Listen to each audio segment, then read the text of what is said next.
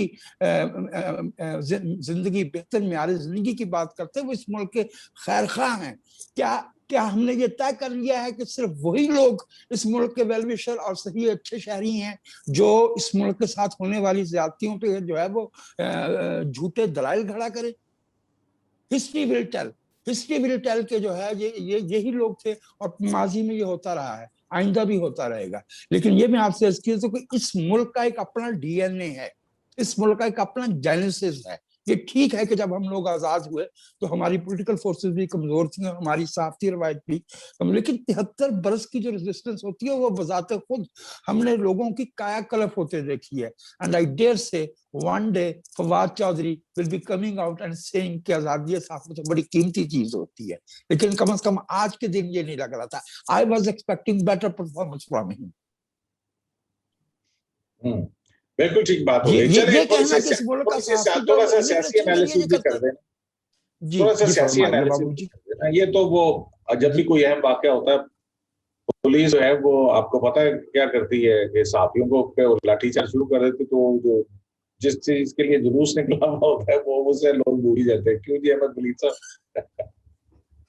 ہاں یہی ہوتا ہے. اور جو شہباز شریف کی آپ بات کر رہے ہیں نا, وہ بھی ایک مشکل میں ہے. جیسے فواد چودھری آج وہاں ایک بڑی مشکل میں تھے, اسی طرح سے شہباز شریف بھی بڑی مشکل میں ہے. وہ کہتے ہیں کہ میں پاؤں پڑ جاؤں گا اپنے بھائی کے آگے, کہ ملک کی جو یکجہتی ہے, ملک میں مفاہمت ہے, اس طرح کی جو چارٹر آف اکانومی ہو, یہ ساری چیزیں منوانے کے لیے میں انگلینڈ جاؤں گا جب مجھے جانے دیں گے. چارٹر آف ڈیموکریسی منوانے کے لیے جائیں گے, چارٹر آف ڈیموکریسی منوانے کے لیے شہباز شریف صاحب جائیں گے نواز شریف سے. Nawaz Sharif is the signatory of charter of democracy. اور یہ جو قوم کی یکجہتی ہے یہ آئین سے برآمد ہوتی ہے, آئین سے کھلواڑ سے نہیں. شہباز صاحب اپنا پروفائل اور جو پرسپشن ہوتی ہے پالیٹکس میں وہ بہت اہم ہوتی ہے. میری رائے میں شہباز صاحب جو ہے یہ بات ابھی تک کی جو ایز آف ناؤ وہ نواز شریف صاحب سے یہ بات اسی نہیں منوا سکتے کہ ووٹ بینک نواز شریف کے پاس ہے اور شفاف الیکشن کا اختیار کسی اور کے پاس ہے. شہباز صاحب جو ہے وہ between the devil and the deep sea ہیں. I don't think he will be able to deliver on this stage. یا اس گیم میں جو ہے وہ سرخرو ہو پائیں گے. تو آپ کو کیا لگتا ہے کامران خان صاحب کے ساتھ جو شہباز شریف صاحب کا انٹرویو ہے وہ کسی کینڈیڈیٹ کا انٹرویو تھا یا کسی سیاستدان کا انٹرویو تھا؟ اگر کینڈیڈیٹ کا انٹرویو ہوتا تو وہ انٹرویو تو ان کا 1994 سے چل رہا ہے, تو وہ تو اب تک وہ بیچارے تو جو ہے وہ پرنس ولیم بن چکے ہیں, پرنس چارلز بن چکے ہیں برطانیہ کے. وہ جو ولی عہدی ہی میں جو ہے نا وہ عمر بیت گئی ہے. ہمارے امیدوار کا انٹرویو لگ رہا تھا یا ایک سیاستدان کا انٹرویو لگ رہا تھا آپ کو؟